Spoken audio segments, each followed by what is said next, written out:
우리 하나님의 말씀을 들어봅시다. 1212년에 프랑스에 서 있었던 일이에요. 1212년 프랑스, 이 12살 난 목동 스타팽이라고 하는 목동이 환상을 봤어요. 환상. 그 예수님이 환상 가운데 나타나셔서 성지로 가서 거기 사람들을 구출해라 이런 환상을 본 거예요. 그래가지고 이 소년이 생등이라고 하는 곳에 가서 이걸 얘기를 했어요. 그래가지고 이 소년을 따르는 무리들이 막 생기기 시작했는데 소년들이 막 따르기 시작하는 거예요. 얘가 몇 살이라고요? 12살. 12살 날 목동 소년이 환상을 봤는데 막 소녀들이 막 따르기 시작하고 어른들도 이제 일부 따르기 시작합니다. 그 숫자가 무려 한 3만 명이 됐다고 합니다. 이제 이게 프랑스 왕의 귀에 들어왔어요. 프랑스 왕이 야 이거 안 된다 막았어요. 막았는데 이 사람들이 그 시대에는 얼마나 이 무지한 시대입니까? 환상을 보고 예수님이 이 소원 목동한테 나타나가지고 얘기를 했다고 하니까 저는 이 목동이 거짓말 시켰다고 생각하지 않아요. 환상을 봤을 거예요. 근데 그게 진짜로 하나님께서 주신 것이냐 그게 문제죠. 어쨌든 이 목동을 따르는 수많은 애들이 이제 모여가지고 그러면 우리가 성지로 가자. 그래가지고 사람들이 너 어떻게 갈 건데? 응? 어떻게 갈 건데? 그랬더니 뭐라고 했냐면은 우리 그냥 하나님께 갑니다. 바다 건너에 있는 성지를 찾아갈 겁니다. 이렇게 어디로 갈 거냐 그랬더니 이렇게 대답한 거예요. 그러니까 소위 말하면 대책이 없는 거예요. 그래가지고 이제 어떻게 해가지고 여기 이제 프랑스의 서쪽 그 지역에 이제 사람들이 막 몰려든 거예요. 그래가지고 이렇게 가가지고 스페인의 마르세유라는 곳에 이제 갔어요. 갔더니 거기에 그 프랑스 이제 사람 둘이 나타났는데 위그 페레우스와 기욤 포르쿠스라는 사람이 나타나가지고 우리가 너희들을 그저 무료로 태워주겠다. 그냥 하나님을 위해서 우리가 너희들을 무료로 태워주겠다. 그래가지고 이 사람들이 이제 배를 갖고 있는 사람들인가 봐요. 배 7척을 동원해서 얘네들을 태우고 이제 막 가는데 그 중에 2척이 그 사르디나라고 하는 거 있죠? 이태리 사르디나 그 북서쪽의 해안에서 떨어진 산 피에트로라는 그 섬에서 좌초했습니다. 그 다음에는 소식 끊었어요. 그래서 죽은 거죠. 그 다음에 나머지 5척은 이렇게 어떻게 해가지고 어디에 도착했냐? 아프리카 해안에 도착했습니다. 거기서 이 아이들은 노예로 팔렸어요. 노예로. 그러니까 공짜로 태워주겠다고 했던 이 두 사람, 위그 페레우스와 기욤 포르쿠스라는 사람이 아주 나쁜 사람들이 노예 상인들이었어요. 그것도 모르고 쏘가가지고 이 프랑스 어린아이들 아마 그 중에 많이 죽었으니까 몇만 명이 될지 모르겠는데 하여튼 수많은 애들이 노예로 팔렸습니다. 그리고 같은 해 독일에서는 10살짜리 니콜라우스 10살이면은 초등학교 몇 학년이에요? 5학년인가? 4학년. 만으로니까 4학년. 니콜라스라는 애랑 이름이 밝혀지지 않은 두 번째 어린이 지도자가 또 똑같은 우리가 성지 가가지고 그 사람들 구해줘야 된다 그래가지고 또 소녀들 또 남자 어른 성인 남녀들도 많이 여기 모여들었습니다. 그래서 이 사람들은 알프스를 넘었어. 알프스 넘어가지고 브린디스라는 곳에 도착했고 거기서 또 이 배를 탔는데 그 이름 없는 그 지도자가 탄 배는 또 중간에 난파돼가지고 다 죽었어요. 끊었어요. 그리고 10살짜리 니콜라우스 부대는 제노바라고 이태리 이제 제노바에 도착했는데 그 사이에 인원이 2만 명에서 7천 명으로 줄었어요. 근데 이 제노바에서 또 배를 탔는데 일부는 난파하고 일부는 그냥 제노바에 머물러 거기서 살았다고 합니다. 그래가지고 얘네들이 나중에 거기서 결혼해가지고 유명한 그 또 가문의 조상이 되었다고 합니다. 결국 그래도 이 독일은 좀 사정이 난 거죠. 프랑스 애들은 다 노예를 팔렸는데 여기는 그래도 뭐 죽기도 했지만은 살아남은 애들도 있고 이러는데 결국 이렇게 해서 1212년에 소년 십자군이라고 하는 그 아주 희대의 사건이 벌어졌는데 결국 이 아이들은 아무것도 못했습니다. 결국 이제 이걸 가지고 나중에 그 교황 그레고리우스 9세라는 사람이 아까 산페트로라는 섬에서 좌초된 그걸 가지고 뭐 애도하는 뭐 집회를 가지긴 했는데 그것도 다 누구를 위한 겁니까? 이미 죽었는데 무슨 소용이 있어요.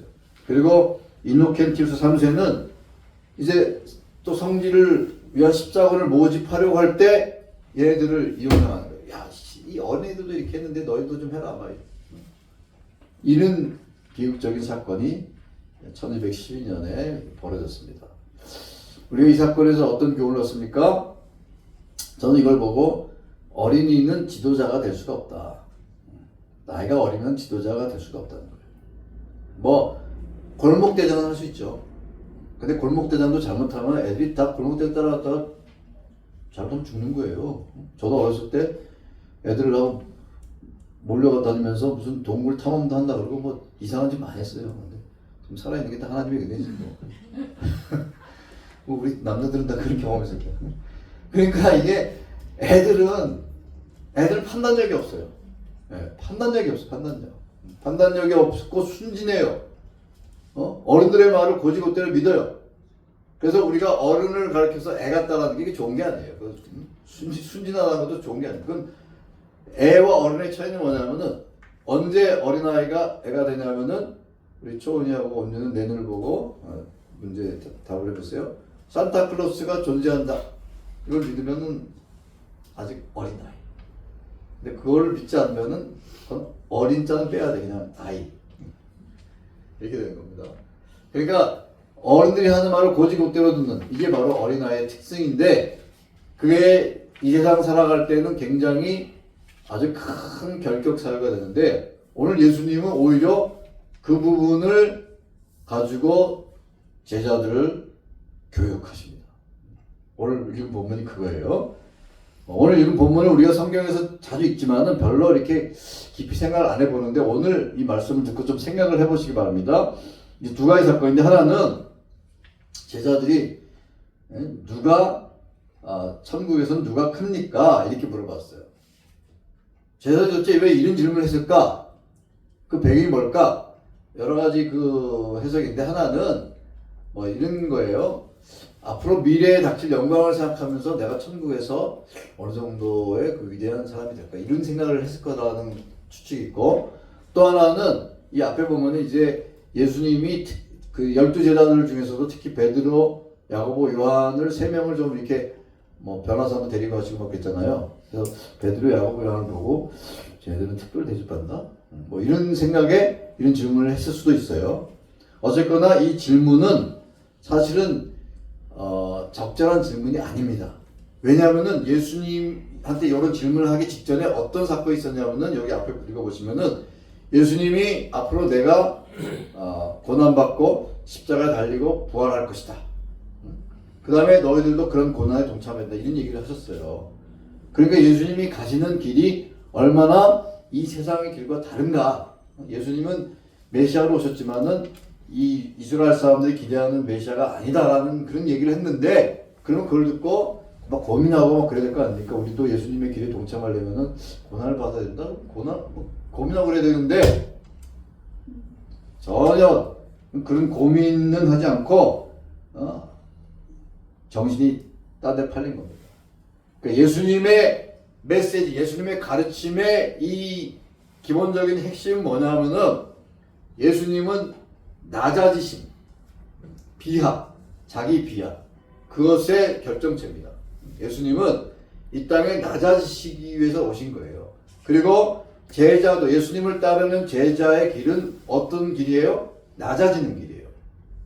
버리고 비천해지고 이게 바로 예수님의 제자도의 길인데 제자들은 그런 생각을 하지 않고 어떻게 하면 더 위대해지고 대접받냐 뭐 이런 생각을 하니까 예수님이 거기에 대해서 훈계를 하신 겁니다. 그래서 훈계하시기 위해서 예수님이 그 주변에 이제 어린아이를 하나 불렀어요. 이 어린아이 헬라어로 파이디온이라는 단어인데, 이 파이디온은 연령은 8살을 파이디온이라고 하기도 하고 12살을 파이디온이라고 하기도 하고, 그러니까 아주 정말 어린 아이도 파이디온이고 사춘기 소년도 파이디온이니까 얘가 도대체 몇 살인지는 알 수 없는데 예수님이 너 이리 와라 하는 건 그 얘기를 듣고 올 정도 나이는 된 거예요.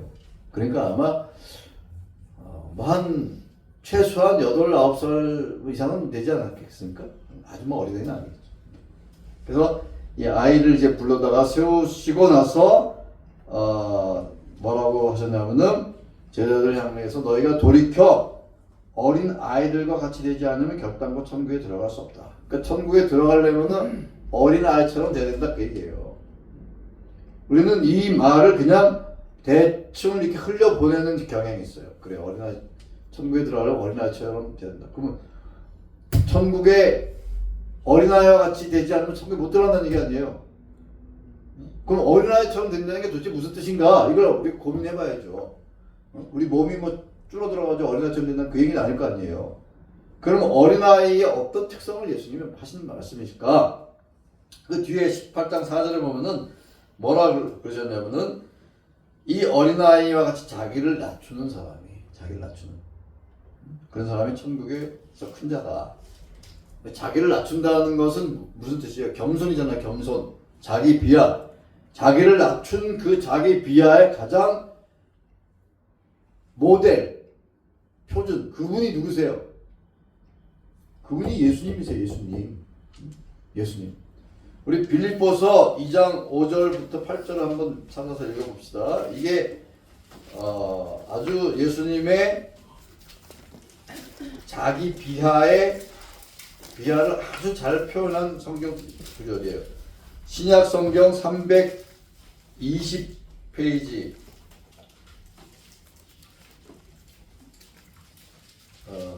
320페이지 319페이지. 자, 빌립보서 2장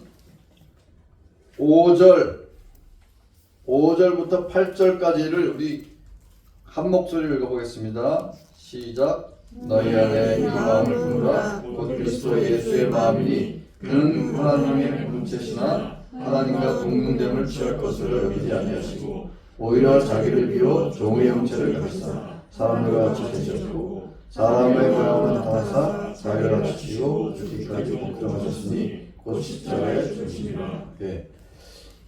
이 말은 예수님이 하나님이신데 인간이 되시다는 얘기예요. 하나님이 인간이 됐다는 건 얼만큼 낮아지신 겁니까? 이거는 계량할 수가 없을 정도의 낮아지심이잖아요. 그 예수님을 우리가 따르겠다라고 하는 제자들, 하나님의 백성은 그런 마음을 가져야지 비로소 천국에 들어갈 수 있다는 겁니다. 그래서 이 말씀을 우리가 한번 새겨보고 그 다음에 마태복음 19장 얘기도 한번 생각을 해봤는데 19장 13절에 보면은 이때는 이제 좀 다른 사건인데 사람들이 예수님한테 이제 자기 애들을 이렇게 데리고 와서 좀 우리 애를 안수기도 해주세요 이렇게 한 거예요. 안수기도라고 하는 것은 거의 축복기도 뭐 이런 거죠. 근데 여기 그 제자들이 막 꾸짖었어요. 아이 저를 가세요. 예수님 귀찮게 하지 마세요. 그러니까 제자들이 꾸짖고 화를 낸 이유는 좋은 뜻으로 해석하면 이겁니다. 예수님은 지금 더 고귀한 일이 많고 복음전도 제자들 가르치고 뭐 이런 아주 고귀한 일을 하셔야 되는데 이런 하찮은 일로 예수님을 성가시게 하지 마세요. 예수님을 보호한다는 그런 생각으로 그렇게 했을 수가 있어요. 그러니까 제자들이 봤을 때는 사람들이 막 자기 애들 데리고 와가지고 안수기도 하게 하고 예수님 피곤하신데 이게 무슨 일이야? 그거잖아요. 그런데 예수님이 여기는 안 나오지만 마가복음에 보면 예수님이 제자들한테 화를 내셨다고 되어 있습니다. 이거 그냥 우리가 넘길 문제가 아니에요. 예수님이 화를 내셨어요. 여러분 생각해 보세요. 제자들이 만약에 방금 얘기한 것처럼 예수님을 보호하려는 좀 더 예수님이 중요한 일에 집중하게 하시려고 쓸데없는 일을 하지 이렇게 뭐 막아주려고 했다라고 하면은 제자들의 의도가 선한 거잖아요. 그러니까 뭐 화를 내실 것까지는 없잖아요. 그러니까 우리가 그 장면을 보고 예수님이 왜 저런 일로 화가 내실까? 이렇게 물어보는 게 당연한 겁니다. 왜냐하면 화를 내실 정도는 아닌데 근데 화를 내시다니까요. 그러면은 예수님이 왜 화를 내셨는지 우리가 물어봐야 되는 거예요. 왜 화를 내셨느냐? 바로 이들의 행동이 하나님 나라의 핵심적인 가치에 반대되는 행동이기 때문에 그런 거예요. 그 말은 뭐냐? 제자들은 어린아이를 무시한 거예요. 왜? 당시의 사람들의 사고 방식이 그랬어요. 제자들은 당시 사람들이에요. 지금으로부터 2000년 전에 이 팔레스타인 지방의 남자들이 유대인 남자들, 그러니까 유대인 남자들의 그 보편적인 사고 방식을 그대로 갖고 있는 거예요. 그들의 사고 방식에서 어린아이와 여자들은 눈에 안 보이는 거예요. 사람 숫자 셀 때 하나 둘 셋 넷. 우리가 군대 가면은 그런 거 당할 때가 있죠. 군인들은 아예 숫자로 세잖아. 버스에 군인 10명, 사람 20명인데 사람이 20명이네. 그러니까 그런 생각을 가지고 아이들을 이렇게 컷한 겁니다. 그러니까 당시에 우리가 이 생각을 했어야 되는데 여자와 어린아이들은 계수에 들어가지 않았죠. 우리가 그 오병이어 때 그 숫자 셀 때 보면 남자만 몇천 명 이렇게 얘기하잖아요. 민수기에도 보면은 싸움에 나갈 남자 20세 이상 남자만 숫자 세잖아요. 그게 당시의 사람들의 사고방식이에요. 그러면은 왜 사람들이 이렇게 생각을 했느냐? 이거는 어떻게 보면 경제적인 관점하고 관계 있습니다. 이 경제라고 하는 게 그러니까 이게 쉽게 말하면 이런 거예요. 여러분 우리나라도 이제 우리나라 역사 보면 옛날에 이 중앙 정부에서 사람들한테 이 중요한 그 의무를 지은 게 그게 뭐예요?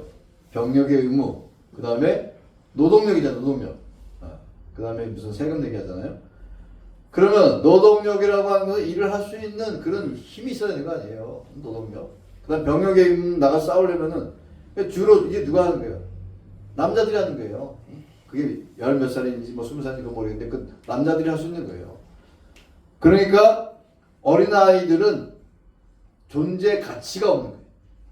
경제적인 관점에서 보면 쓸모가 없어요. 쓸모가 없고 그저 집만 돼요.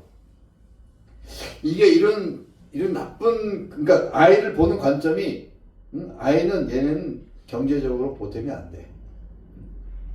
입만 축내는 그런 순전히 경제적인 관점에서 이 가족을 보고 사회를 바라볼 때 생겨나는 제도들이 아주 이상한 제도들이 있는 겁니다. 그래서 예를 들어서 일본에서 옛날에 노인네가 늙으면은 그 가만히 태워가지고 이렇게 갖다 버리고 밥 한 끼 주고 보지 그 뭐라 그러죠? 예? 요진부?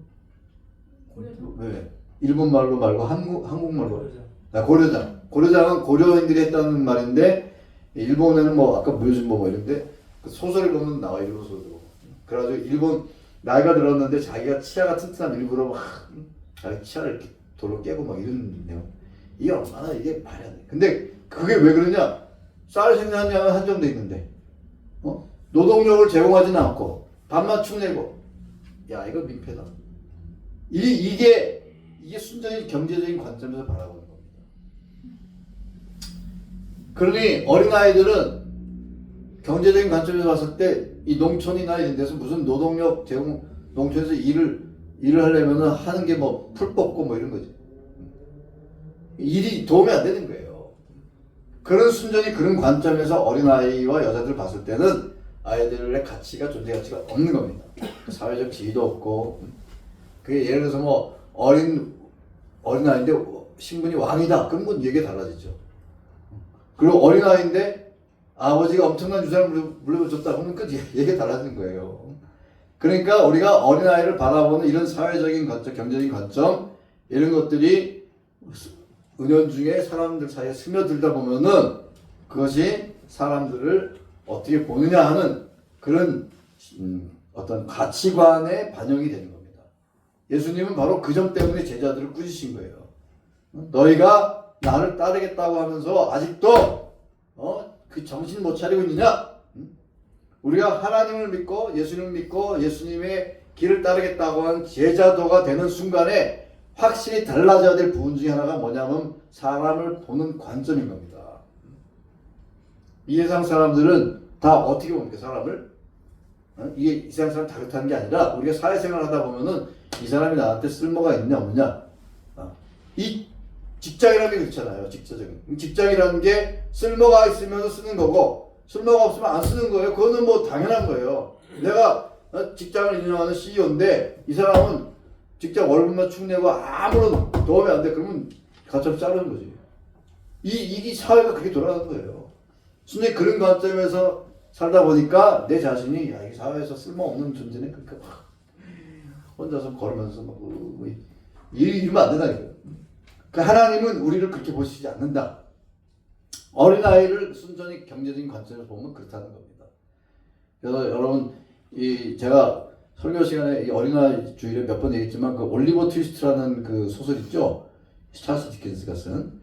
거기 보면은 주인공이 전부 다 나쁜 놈들이에요. 뭐 소매치기, 그 다음에 뭐 매춘부, 뭐 그 다음에 뭐 하여튼 도둑놈, 다 그런. 그 올리버 트위스트도 이제 기구한 운명의 엄마가 길거리에서 쓰러져가지고 이렇게 뭐 응급실에 실려갔는데 엄마가 죽고 나서 태어났나? 하여튼 뭐 그치?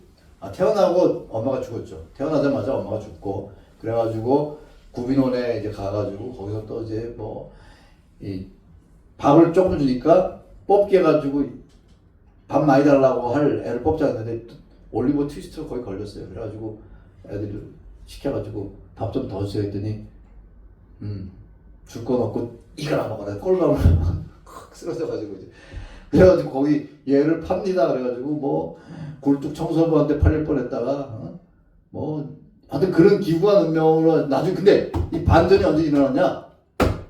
올리버 트위스트 아버지가 유산을 물려줬어. 얘가 갑자기 가치가 바뀌는 거야. 그러니까 그 소설이 내가 볼 때 그런 걸 비꼬는 것 같아요. 아이는 아무런 가치가 없는 존재인데 갑자기 가치가 바뀌는 게 뭐냐? 아버지가 엄청난 유산을 물려줬어. 그 소공자, 소공녀 다 그런 거 아니에요, 다. 네? 그러니까 사람을 그런 관점에서 보는 것이 우리의 일반적인 세태입니다. 얘 도움이 안 되는데 어느 날 보니까 얘가 엄청 부자야. 옷 입고 다니는 거 보니까 거진 줄 알았더니 보니까 아버지가 재벌이야. 그럼 바뀌는 거예요. 이게 우리의 사고 방식인데 예수님은 절대로 그렇게 보지 않았어요. 그러니까 우리가 그래서 예수님을 믿을 수 있는 거예요.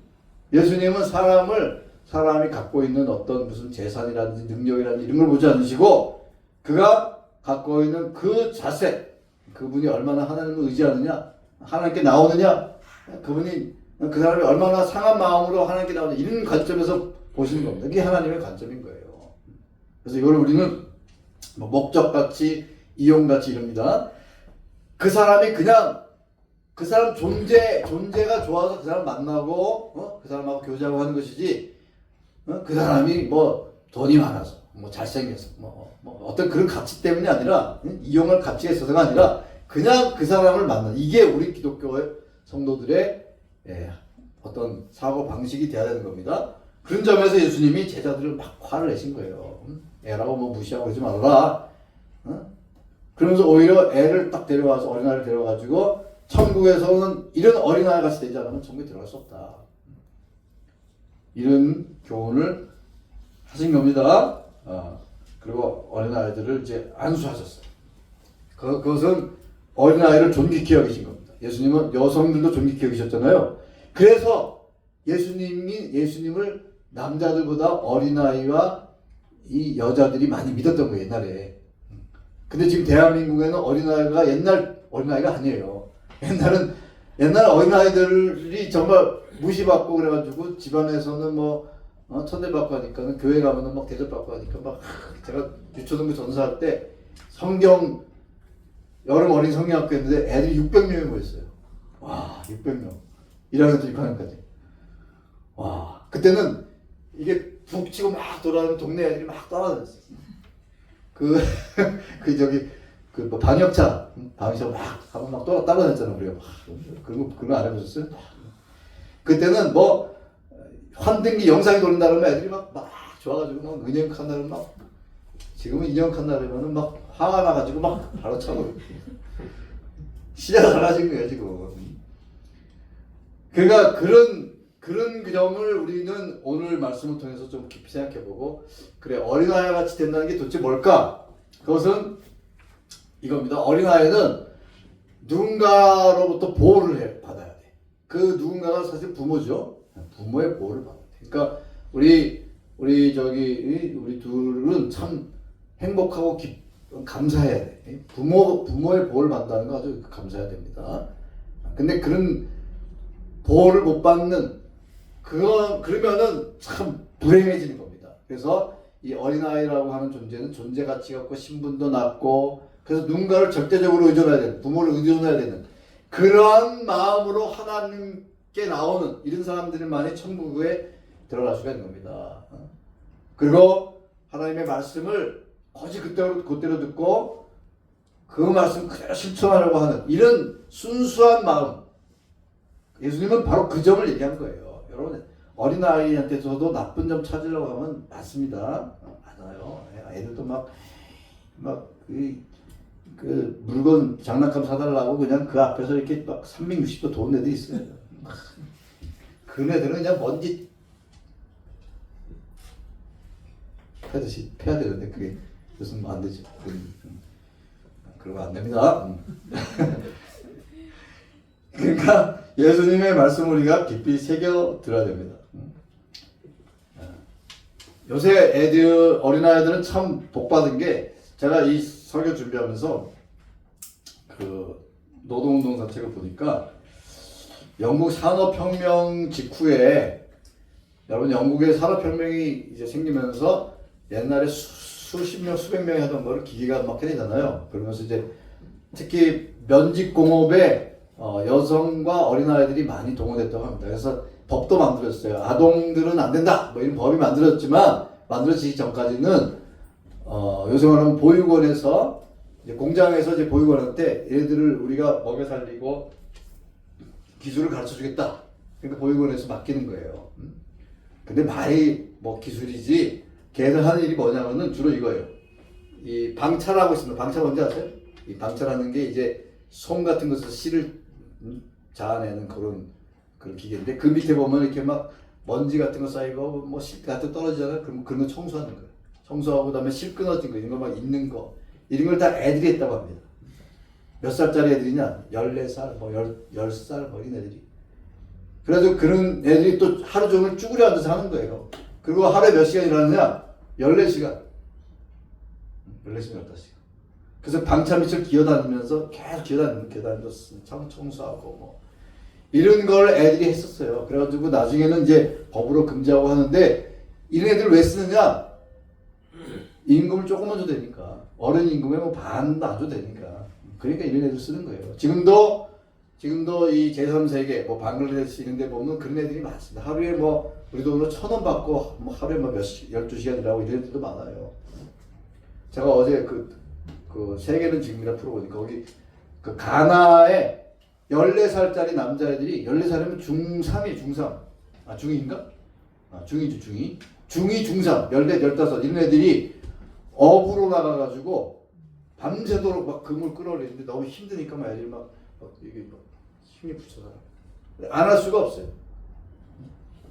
집에 있는 아버지 내가 볼 때 멀쩡한데 일을 안 해.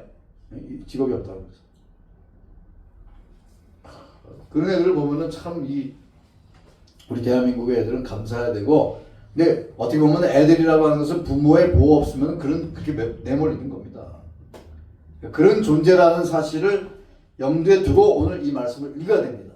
그렇게 아무런 도움이 없으면은 이렇게 정말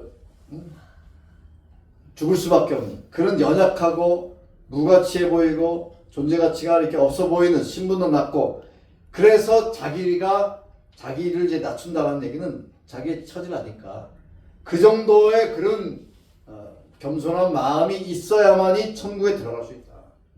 그래서 절대적으로 하나님을 의존하고 하나님의 말씀을 곧이곧대로 듣고 이런 자야만이 천국에 들어갈 수 있다라고 예수님이 말씀을 하신 겁니다.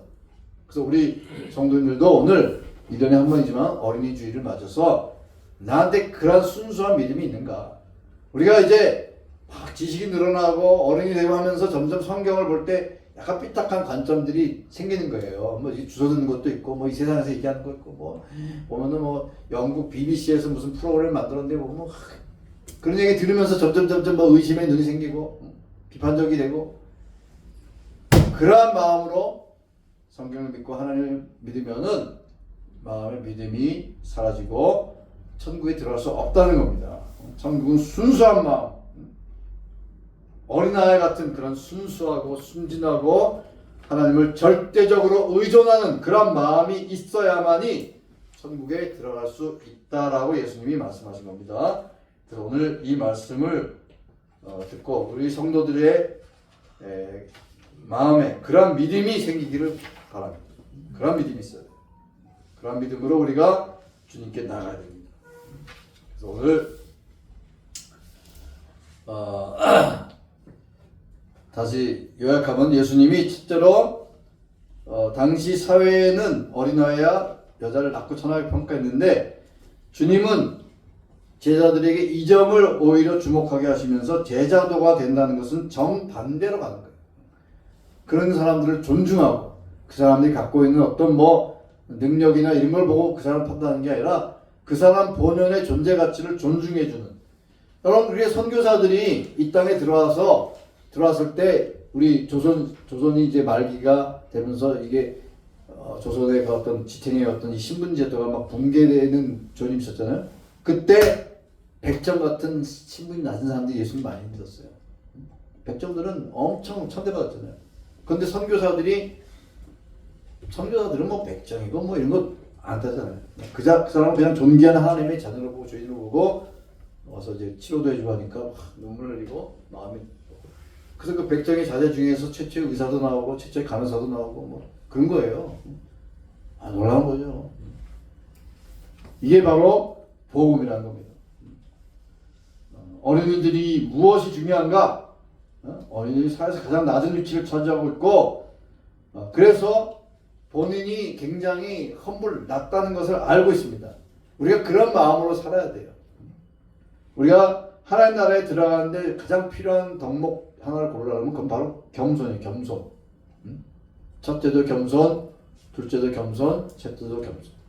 우리 섬김의 교회 성도님들은 대체로 겸손합니다. 이런 겸손을 유지하시길 바랍니다. 그래서 제가 그 목사 안수 받는 후배들한테 제가 이런 얘기를 합니다. 네가 목사 안수 받는다고 너에게 애도의 뜻을 전한다. 이렇게. 왜냐하면 목사 안수 받는다고 축하하는 거는 잘못된 용어예요. 절대로 여러분들 주변에 누가 목사 안수 받는다 그러면 축하한다 이런 얘기하면 안 돼요. 그게 축하받을 일이 아니잖아요. 더 낮은 자리로 가는 건데 애도의 뜻을 표한다. 이게 맞죠. 책을 썼을 때도 애도의 뜻을 표한다. 이렇게 썼었거든요. 축하합니다 이런 말 쓰면 안 되는 거예요. 근데 우리는 그런 거를 당연하게 생각하잖아요. 그러니까 우리의 사고방식이 얼마나 이 세속 사회의 영향을 받고 있는가, 이걸 한번 생각을 해야 됩니다. 성경은, 예수님은 우리가 갖고 있는 이 세속적인 사고방식을 깨뜨리는 얘기를 너무 많이 하셨어요. 예수님 복음서 읽어보세요. 그리고 제가 이런 본문을 읽을 때마다 참 정말 뭐랄까 위로가 돼. 왜 위로가 되느냐? 제자들도 예수님한테 3년이나 배운 제자들도 이런 생각을 하는 거, 3년이나 배웠는데 안 변한 거야. 정말 이거 큰 위로가 됩니다. 그러니까 우리도 이렇게 설교를 10년, 20년 들어도 안 변하는 모습에 너무 낙심하면 안 됩니다. 교회를 20년, 30년 됐다. 왜냐면 우리가 너무나 이 세상에 영향을 많이 받는 거예요. 우리 사고방식 자체가. 그렇지만 오늘 우리가 주님의 말씀을 보고 배우면서 예수님이 우리한테 말씀하신 이 제자도라고 하는 것은 이 세상에 나가는 방향하고 완전히 틀리구나. 우리 제자도를 따라서 첫째도 겸손, 둘째도 겸손. 오늘 어린이 주인을 맞아서 어린아이 같은 마음으로 주님을 섬겨야 되겠구나. 그래서 나중에 천국 백성이 돼서 함께 천국에서 영원토록 주님과 함께 교제를 나누는 우리 섬김의 교회 성도들 되시길 바랍니다. 떡볶이를 먹으면서 오늘 말씀을 되새기시기를 바랍니다. 기도하시겠습니다. 주님, 오늘 주님이 주신 이 고귀한 말씀, 어린아이와 같이 자기를 낮춘 자가 천국에서 큰 자라고 했고, 어린아이같이 되지 않으면 천국에 들어갈 수 없다고 했는데, 우리는 어른이 되어서 하나님의 말씀을 의심하고 믿음에서 떠나고 때로는 교만해져서 자기가 정말 뭐가 된 것처럼 그렇게 생각하는 그러한 오류를 범하지 않도록 도와주시고, 어린아이처럼 자기를 낮추고 겸손하여서 늘 주님의 제자 도를 따라 사는, 주님이 제자의 발을 씻은 것 같이 그렇게 섬기는 그런 성도들 될 수 있도록, 그래서 우리를 통하여서 수많은 영혼들이 주님께 돌아오는 놀라운 역사 일어나게 하여 주옵소서. 오늘 특별히 어린이 주일을 맞은 우리 어린이들을 기억하여 주시옵시고 축복하여 주시옵소서. 감사하며 예수님의 이름으로 기도하옵나이다. 아멘.